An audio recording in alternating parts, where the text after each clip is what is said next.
semuanya, kembali lagi dengan saya di channel Bon Weekend. Sekarang kita masuk dalam sesi sharing dengan Neng Sinta.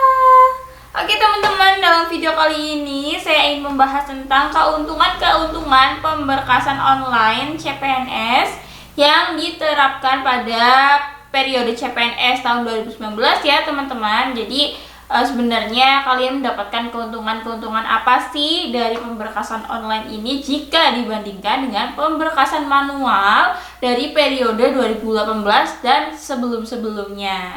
Jadi untuk kalian yang mulai saat ini udah mulai ngeluh karena pemberkasan online, kalian harus tonton banget video ini dan jangan lupa support selalu kita. Caranya klik like, tinggalkan komentar, serta subscribe. Ada beberapa keuntungan yang kalian dapatkan jika kalian melalui pemberkasan online. Jadi aku kurang paham ya, di samping pemberkasan online ini apakah instansi kalian meminta pemberkasan secara manual yang terpisah atau bagaimana, saya kurang paham. Jadi sebenarnya kan kita masih belum tahu kan instansi kalian itu bakal ada pemberkasan manual di samping pemberkasan online atau tidak. Jadi intinya kita bahas yang online saja dulu ya teman-teman.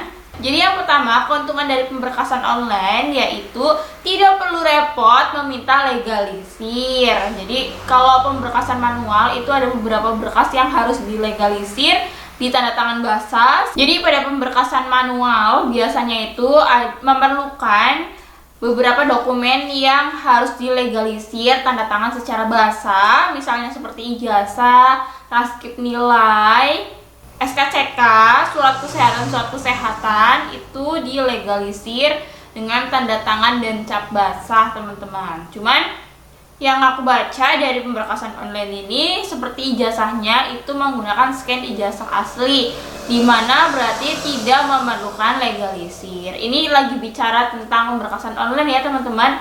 Kalau misalnya instansi kalian masih mensyaratkan pemberkasan manual di samping online, itu beda cerita lagi. Dan kalau misalnya legalisir itu juga memerlukan, yang pertama memerlukan waktu, yang kedua memerlukan biaya. Misalnya kalian harus datang ke kampus kalian untuk meminta legalisir, dimana mungkin kampus kalian itu berada di luar kota, luar provinsi. Kalian harus ke sana minta legalisir dan itu membutuhkan biaya. Yang kedua, lebih fleksibel waktunya. Jadi kalau misalnya pemberkasan online itu kan pasti diberi deadline kan. Misalnya dari tanggal sekian sampai tanggal sekian. Seperti kayak kita waktu daftar di SSCN pertama itu pasti ada deadline-nya dari tanggal sekian sampai tanggal sekian. Kalian bebas upload kapan aja, yang penting dokumen kalian bisa terunggah dan bisa selesai uploadnya. Beda dengan pemberkasan manual di mana sudah ditentukan si A. Ditentukan pada hari ini dari jam sekian sampai jam sekian. Harus datang. Jadi kalau misalnya nggak datang itu nggak tahu ya hasilnya bagaimana, apakah lulus atau tidak. Jadi memang udah ditentuin banget waktunya, dari tanggalnya, dari jamnya itu udah ditentukan, udah harus datang, nggak ada negosiasi. Jadi kalau misalnya pemberkasan manual itu kan udah ditentuin tanggal dan waktunya, jadi bisa datang nggak datang harus bisa datang teman-teman. Jadi ya udah, kalau misalnya dari sisi waktu fleksibilitasnya lebih enak kalau misalnya pemberkasannya secara online. Kalian bisa upload di mana aja, di rumah, di kantor, lagi main, lagi internetan dan sebagainya. Kalian bisa upload pemberkasan online kalian. Nomor 3, efisiensi biaya, di mana efisiensi biaya ini diperlukan kalau misalnya kalian pemberkasannya itu secara manual, kalian harus datang ke instansi kalian. Ya kalau misalnya instansi kalian itu masih dalam satu kota dengan kalian, kalau misalnya di luar kota, luar provinsi, luar pulau, itu pasti menggunakan transportasi ya. Itu membutuhkan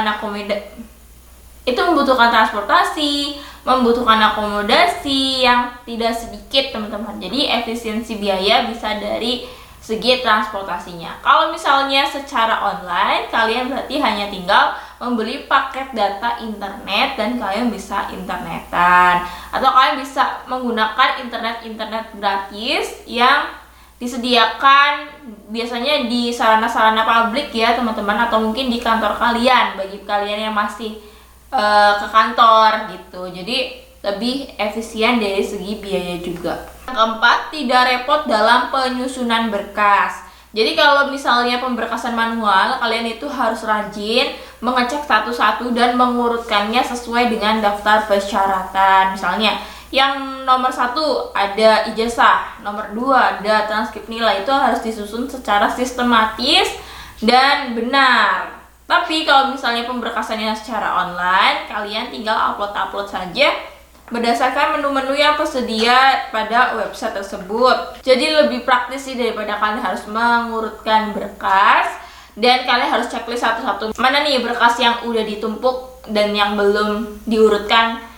Itu jadi jadi ketelitian kalian, perlu kefokusan kalian. Beda dengan sistem online, kalian bisa langsung lihat mana berkas yang belum diupload dan mana berkas yang sudah diupload kayak gitu. Jadi lebih praktis dan lebih simpel sih.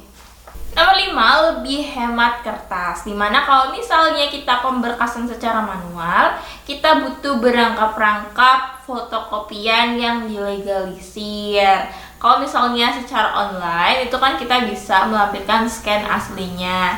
Jadi sesuai dengan persyaratan yang ditentukan secara online. Tapi kalau misalnya secara manual, biasanya perlu rangkap-rangkap berkas teman-teman. Dan juga misalnya aja nih yang paling simpel, pas foto. Pas foto juga harus dicetak dan biasanya rangkap 3 atau rangkap 4 kayak gitu. Jadi lebih hemat dari segi penggunaan kertasnya, paperless. Sekian dulu yang bisa saya sampaikan terkait keuntungan-keuntungan pemberkasan secara online. Jadi kalian yang mungkin ngerasa aduh kenapa sih pemberkasannya online, kalian harus bisa lihat sih dari segi keuntungannya. Sebenarnya ada juga loh keuntungannya. Jadi kalian jangan ngeluh lagi. Pokoknya tetap semangat ngumpulin semua pemberkasannya. Kalian harus semangat ngumpulin seluruh berkasnya. Siapin juga sovelnya ya teman-teman. Pokoknya jangan sampai kalian malas-malesan. Oke, sekian dulu. Jangan lupa buat support selalu Bon Weekends caranya. Klik like, tinggalkan komentar, serta subscribe.